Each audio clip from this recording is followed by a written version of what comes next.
বাঁশের সাঁকো হুড়মুড়িয়ে ভেঙে নদীতে পড়ল গাড়ি, গুরুতর জখম 6। বাঁশের সাঁকো ভেঙে বড় বিপত্তি। হুড়মুড়িয়ে বাঁশের সাঁকো ভেঙে সোজা ব্রাহ্মণী নদীতে পড়ল গাড়ি।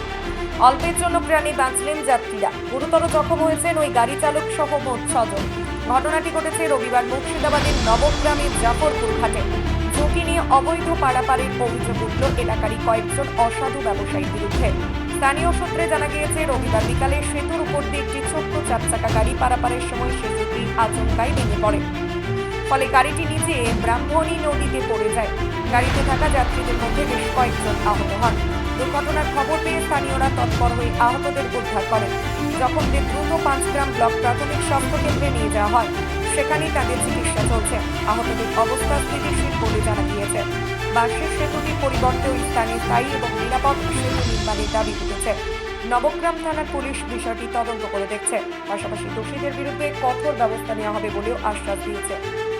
অ্যাক্সিডেন্টটা হলো এই যে মারুতিটা যে যাচ্ছিল আসছিল, হঠাৎ মধ্যস্থলে হড়মড় করে একবারে নদীতে পড়ে গেল ভেঙে। এই সাঁকোটা অনেক দিন থেকে হবে হবে হচ্ছে, কিন্তু হচ্ছে না। এটা লোকাল সাঁকো, একটা মাচান পাবলিক করেছে, কিন্তু এটাই সব গাড়ি ঘোড়া নিয়ে পার হয়ে চলে যাচ্ছে। এটা সরকারি অনুমতি নাই। কে করেছে মাচানটা এরকম? এটা আলিম শেখ, এই যাদবপুর গ্রাম আলিম, যাদবপুরের